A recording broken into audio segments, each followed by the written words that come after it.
Yeah, hi there. Yeah, this is Zen Dude Fitness, the jump rope hotline. Oh, interesting. Oh, you're new to jumping rope. Congrats on the journey, my dude.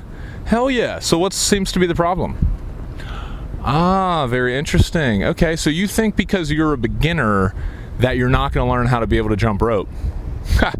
Ha. Brandon, we have another one. Ha. We have another one that thinks you're not going to be able to jump.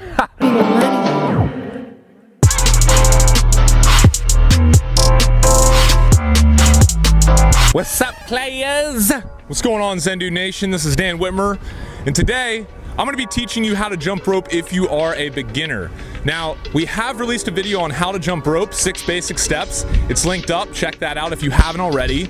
But from getting so much great feedback from the YouTube community, we've started to focus in on a little bit more of what you guys really truly need help with if you are a beginner. Brandon and I, first of all, cannot thank you guys enough. We love the momentum that's building, and we love hearing about the stories of people losing weight and living a happier life through doing jump rope. In this video, we're gonna go over the fundamentals again, but we're really gonna focus in on the difficulties that most of you have been telling us that you're facing. If you like this tutorial and want more of them, give it a thumbs up below. And go ahead and subscribe to our channel if you want more workouts, tutorials, and everything involving getting lean with a jump rope and your body. After learning how to jump rope, if you're a beginner and you want to get started with some workouts that kind of ease you into the workouts that we do here at Zen Dude Fitness, go ahead and click the link below and check out our free 4-week challenge. It's great for beginners. If you're advanced, it works too, but especially good if you're just starting out. We also have our recommended jump rope that I'm using in this video linked up below. It's cross rope. It's awesome. It's the best, most durable rope that we found thus far, so check it out. First of all, guys, just to talk a little bit about what we talked about in the last video,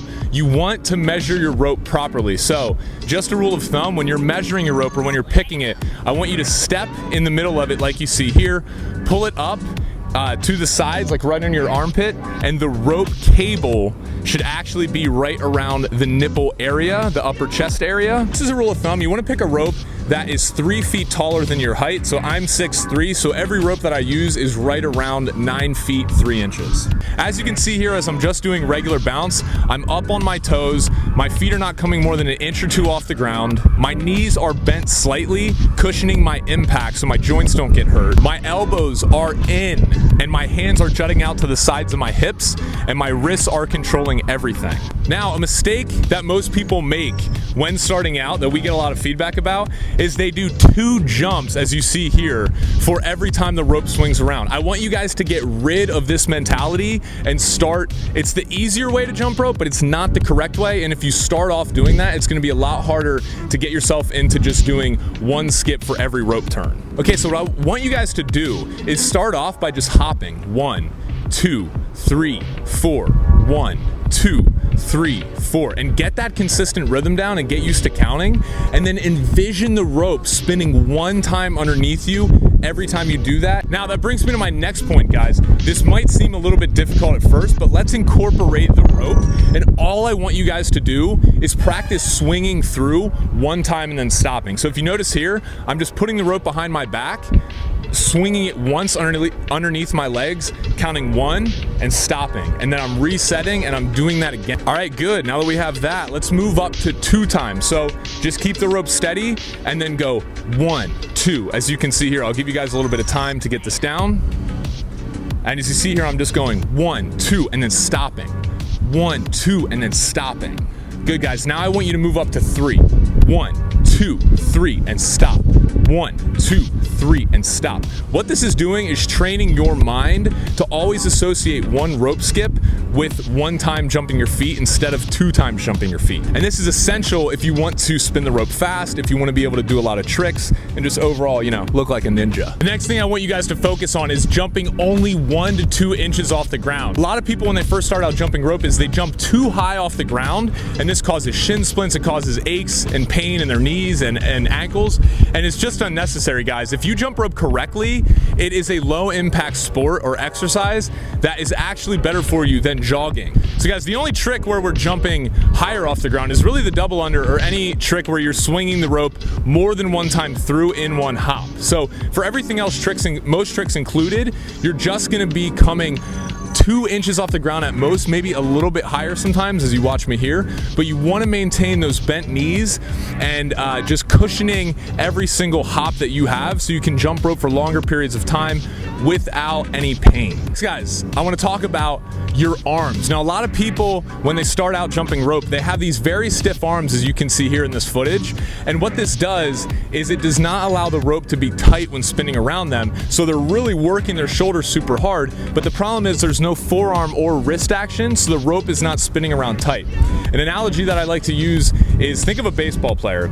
If there's a pitcher and he has the ball like this and he's throwing it with a straight arm, first of all, he's not going to be able to throw it that hard, and he's probably not going to have that much accuracy, as opposed to if he winds up like this and coils it and kind of spins his arm around and throw it. You can throw it much faster if you bend your arm. The same applies to jumping rope. You're not going to be able to spin the rope fast and keep it tight if your arms are super stiff like this. You need to make sure you're getting in proper arm motion with your forearms. So keep the elbows in, let the forearms and the wrists do everything. They're gonna make sure that the rope stays tight as it spins around, which will allow you to go faster and do more tricks. Which brings me to the wrists. The most important part that anyone can focus on when jumping rope as a beginner is your wrist. Now, if I turn to the side angle here, you can see this little range of motion going on with my wrists. Just pretend that my wrist socket right here is just a ball bearing, and that is swinging the rope around.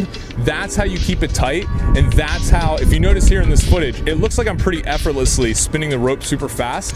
It's all my wrists. I'm treating my wrist just like a ball bearing while slightly bending my arms at 90-degree angles to keep the rope tight. Putting all this together, when you start out practicing, I think it's super important for beginners not to go 5 to 6 times a week like Brandon and myself do now, and like many of our other advanced jump ropers do. I'd recommend, like I said, starting out with the 4-week challenge and just doing 2 to 3 workouts per week and having at least 1, maybe 2 rest days in between your workouts to save your body from the pain or some of the shin splints and aches that can come along when you're starting to jump rope.